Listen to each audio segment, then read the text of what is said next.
I'm Thomas Hunt. Yo soy Matt Finney. I wish. And this is the Bad News Network.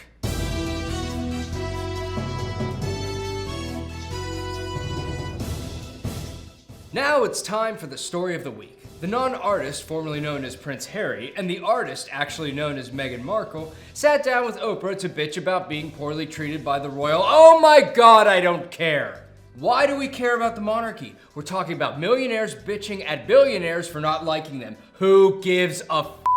Maybe the Queen was mean. Maybe Kate was mean. Maybe Harry is in love. Maybe he's whipped. Maybe Meghan is a victim. Maybe she's evil and conniving. I don't care about any of it because it doesn't f***ing royally matter. New York is in the midst of a pandemic, as well as the rest of the world, and is still facing societal, health, and economical impacts of it. Luckily, Cuomo said sorry on TV, so looks like everything's gonna be okay. He also released a statement saying he won't resign in the face of more sexual allegations. Sounds like a politician. Honestly, this seems a little disingenuous after Cuomo would bash Trump after doing similar things. All told, a total of 5 women so far have come forward with allegations against Governor Cuomo. The governor insisted earlier this week that he continues to be focused on the state's COVID-19 response and vaccination efforts and said he would not be distracted by these allegations. Multitasking is hard, apparently. This is obviously a horrific situation for these women, but for a huge politician, these are rookie number allegations. Cuomo's skeletons have been exposed, but the man's closet has been open long enough that he doesn't care.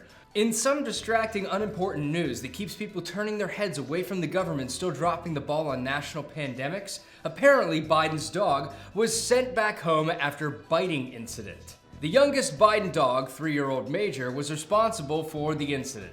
Major, who was adopted from a Delaware animal shelter in November of 2018, apparently bit a member of the White House security. For wonderful insight into the Major's demeanor at the White House, we turn to the fantastic journalism at Fox and CNN, which say Major had displayed agitated behavior on multiple occasions, including jumping, barking, charging at staff and security. Those would all sound like worrying traits if those weren't the traits of a normal f***ing dog. Update me when Biden starts barking, running at staff, and shitting on the floor.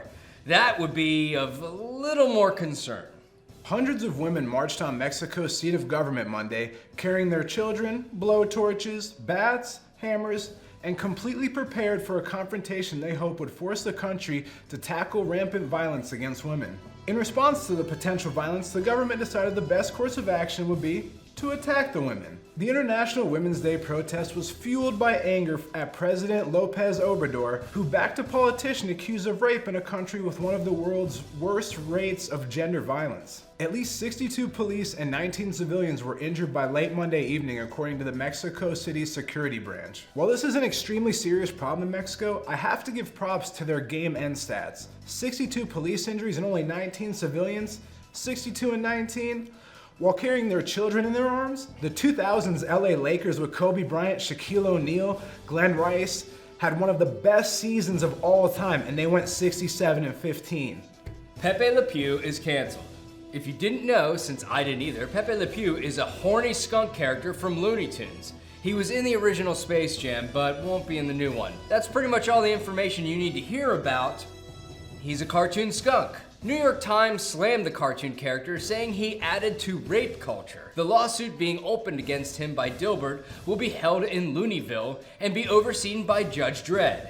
In the skunk scene that was cut, which he roofies, I'm just kidding, who cares? Again, this is just inflammatory news that no one would bat an eye at even if it weren't starved for news outside of the virus, which is still here. The left is in outcry over no rapey skunk.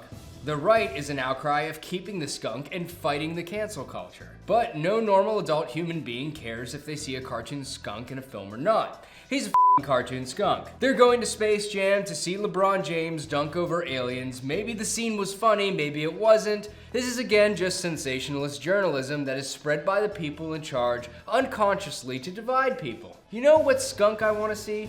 A skunk with a plan for a vaccine distribution and an economic plan. Would probably not be a funny skunk, but at least he's not trying to rape anyone. Faster than light travel may not be as ridiculous as the last 3 Star Wars movies have been. Hypothetical science for a long time has ruled that this type of travel will be impossible, as to continue existing, you sort of travel to be able to exist within light.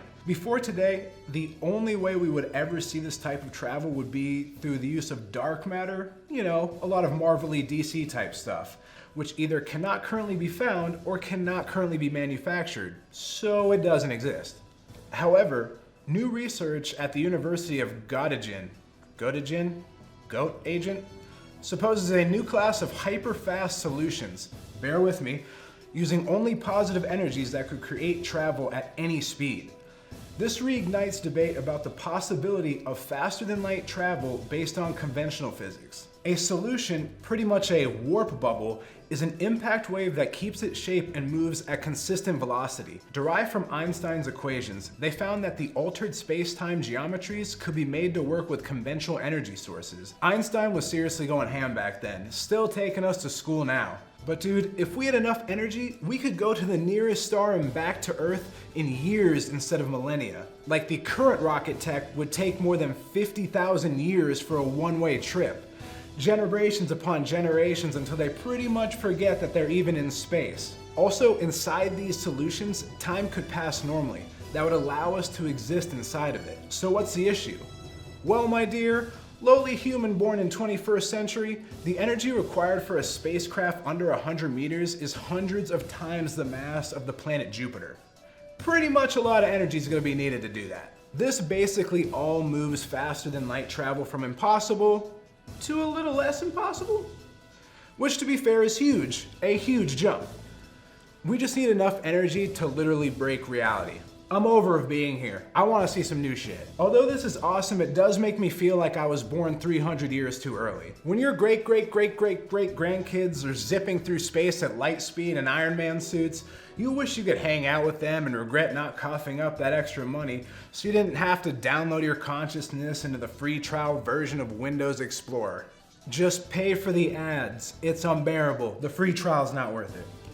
A woman who worked at Panda Express contends she was subjected to horrific psychological abuse at 2019 sessions that didn't involve eating the golden shrimp noodle bowl. This type of news just writes itself. The lawsuit alleges she was required to strip down to her underwear and hug a half-naked coworker during a cult-like ritual at a 2019 training seminar sponsored by the company as a prerequisite to promotion.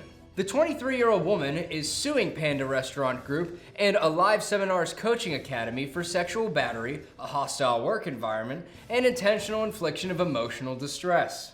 Alive Seminars Coaching Academy was holding a self-improvement workshop, and our protagonist of the story was told to go there before promotion. The seminar was held in a goddamn warehouse in East Los Angeles and attended by 20 to 50 Panda Express employees from throughout Southern California. Those who attended the seminar were required to pay out of pocket and provide their employee identification numbers. Others apparently broke down into tears during the exercise. Okay, look, clearly this is terrible and she was forced to do this in all the hopes of improving her career in life. But this is just a word of advice that might help you out. If someone tells you to go to a warehouse in the middle of nowhere and inside is a whiteboard, no Panda Express food, and 50 Panda Express employees, and some of them are starting to take their clothes off, get the out of there. There is nothing good happening in that situation. Unless there's also 50 grills, some Coors, and a truckload of rice. That, at least, might end up as a good time. As long as they don't charge extra for steak.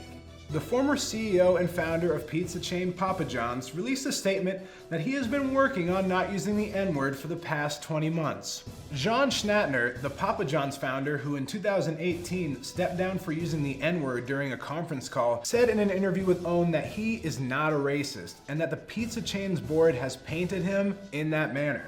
I'm not sure what type of Illuminati shit Papa John's board is trying to pull here. When asked how he would distance himself from racist groups, Schnattner complained that Colonel Sanders never faced any of this backlash when he used the N-word. Does the media sensationalize every single fault that a person has? Yes. Does it take more than a year and a half to stop saying hands down the worst word of all time? No. Could you probably not just say it anymore? 100%. Is this something you should share with anyone in the first place? No. Did John get fired and say in an interview right before COVID hit a year ago that a reckoning is coming? Yes. Did he say we would have to wait and find out to see what he meant by a reckoning? Also yes. Did John slowly and maniacally engineer a deadly virus to try and destabilize every world government in an effort to sell more delivery pizzas to stage a coup where he became the ruler of the free world? I don't know. In more unimportant food-related news, Burger King has issued an apology for its tweet about Women's History Month that read, "Women belong in the kitchen," trying to bring attention to the lack of women in professional kitchens. The company was trying to bring attention to its scholarship program that aims to help female Burger King employees pursue their culinary dreams. Trust me, no one's culinary dreams end up at a Burger King, or for that matter, even start there. There have been a few poor marketing decisions. Pepsi a year ago trying to say in a commercial that if you hand a soda to the riot police, you'll all start dancing in the street and fall in love comes to mind. This is another example of corporations trying to cash in on gender politics in the dumbest way possible. Lucky for them, they didn't try this with Black History Month. And finally, in Florida Man news, Florida Man goes dark this week.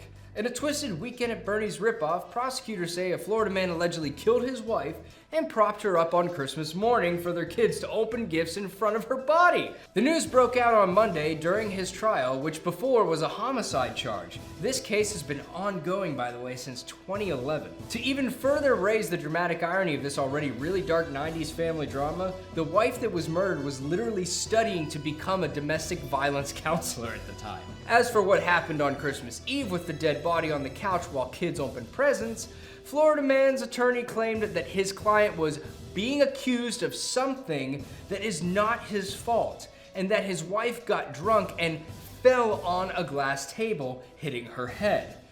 I hope those kids got a wee. And with that, I'm Thomas Hunt. And I'm Alex Pokey. And this is the Bad News Network. Our news is at least as bad as the news you're getting already, and I know you all were looking for Nick and Matt, but you can just pound salt. Make sure to use the code BNN at rangerup.com to get 25% off of your entire order, and please visit Nick and Matt's OnlyFans at Nick and Matt. Have a great weekend.